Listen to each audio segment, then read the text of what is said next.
could you tell the viewers what the top 3 issues you're campaigning on in the Greater Manchester election, and in order, what the priority one is, and is there any more than 3? Yeah, so my top 3, the first one is crime, Greater Manchester Police. And the reason why it starts there is because the police and the fire service are the only 2 things the mayor is actually in control of. Everything else he only has an influence over, but he's the boss of the chief constable and the top fire guy. He's the boss. He can sack him. So he's in charge of the police service.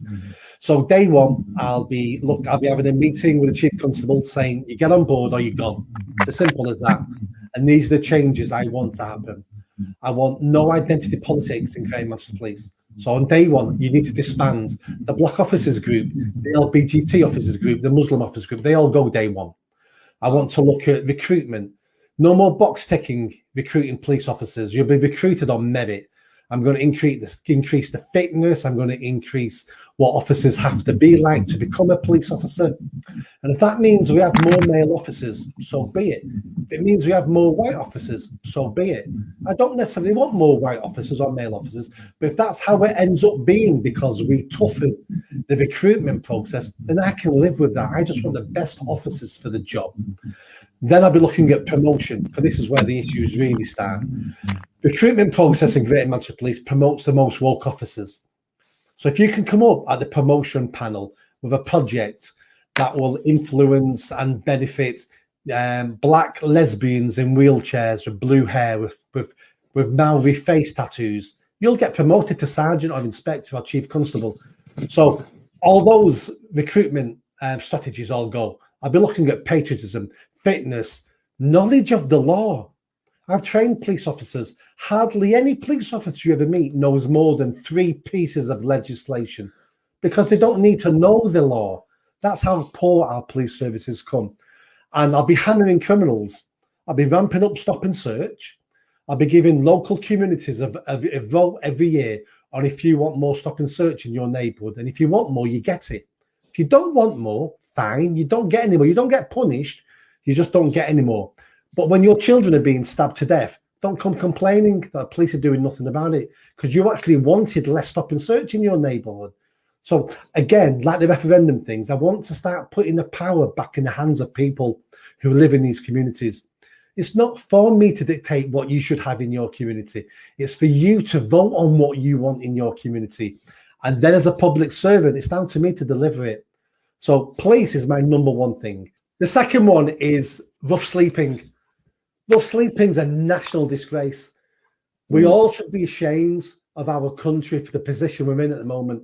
21st century UK, and we have fellow citizens living and dying on the streets, living in entries, lying in excrement, having rats running over them. And we call ourselves a civilized nation, a caring nation, a compassionate nation. And I'm talking about us on this panel. I'm talking about people listening. I'm talking about people in the streets. We all should be ashamed because we've allowed this to happen through apathy, through not caring enough. So I'm going to end rough sleeping in Greater Manchester in 1 year. That's all it will take. I've been dealing with rough sleeping for 15 years, and I started when I worked at Manchester Council.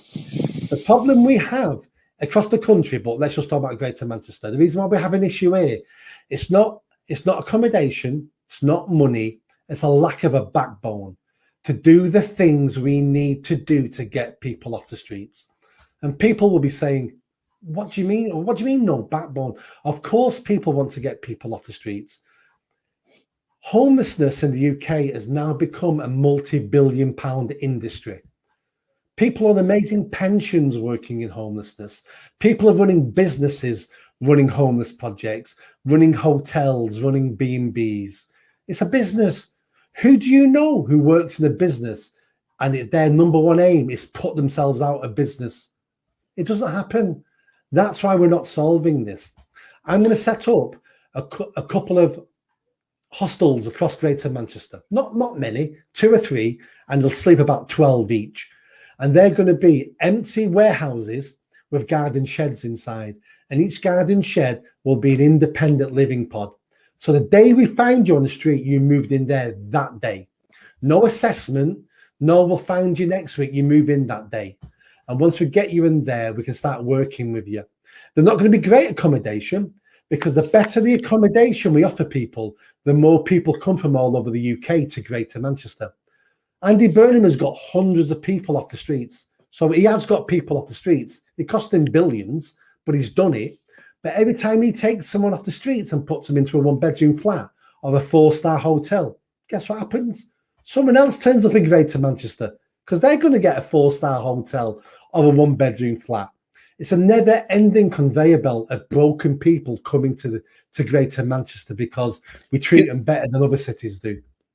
You know what I'd say there, Nick? I mean, I work in nightlife in Liverpool, and I come across a lot of the beggars, the homeless people.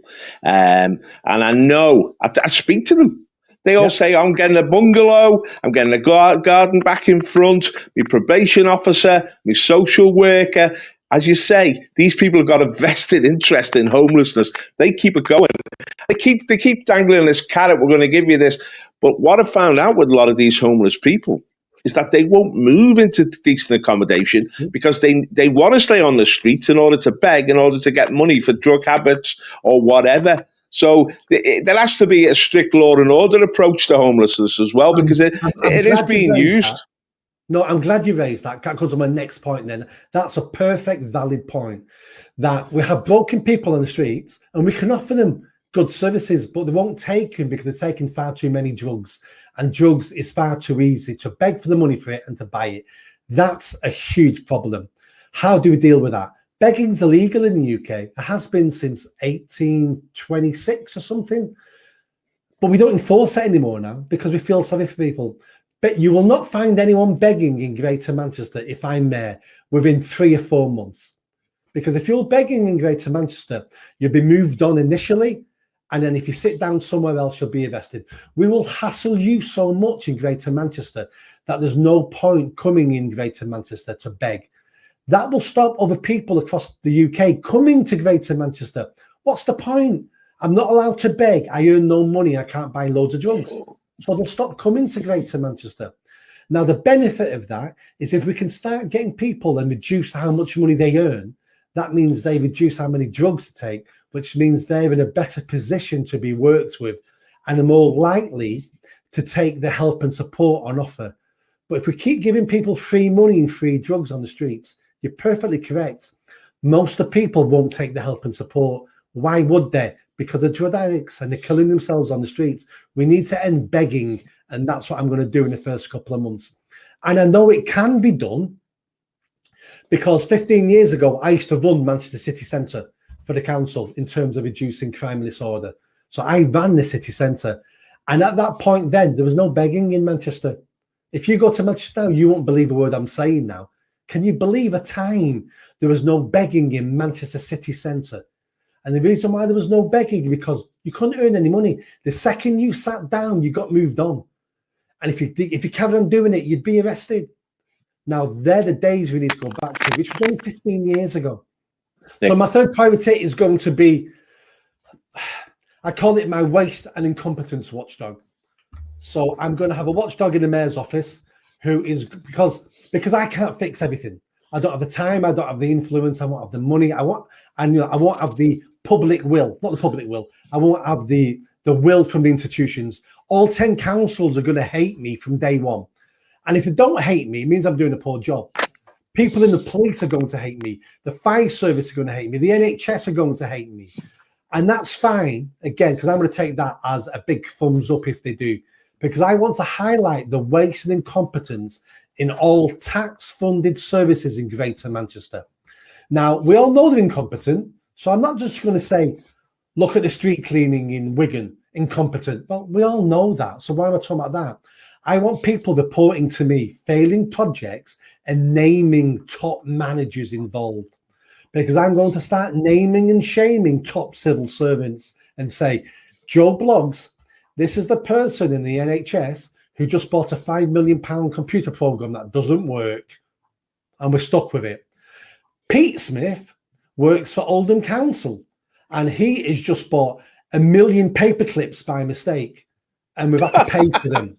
Now, some of these things sound funny, but these things go on. And I want to name people So they're punished, because I want to give top politicians, top civil servants, skin in the game.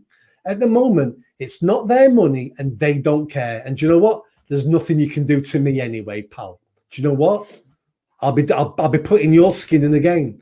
I'll be shaming you online. I'll be shaming you in the press. I'll be embarrassing you. I'll be forcing your bosses to take action. Otherwise, we'll be coming after them. And believe me, politicians who run these services eventually, when you go up the line, it's a politician at the top. When it comes to them being embarrassed and throwing a senior civil servant under the bus, they'll be throwing senior civil servants under the bus, believe me. That's how we're going to start getting change in some of our tax-funded services. I want to get to a stage where there's a meeting and all these civil servants are discussing a new project they're implementing. And one of them goes, do you know what? We better double check and triple check everything here.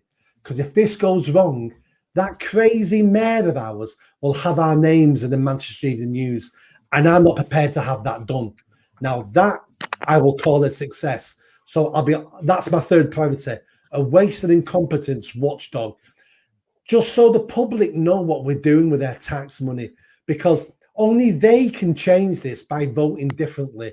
So let's give them the information and name the people who are wasting their money and providing worse services, and then complaining that I want more tax money off you.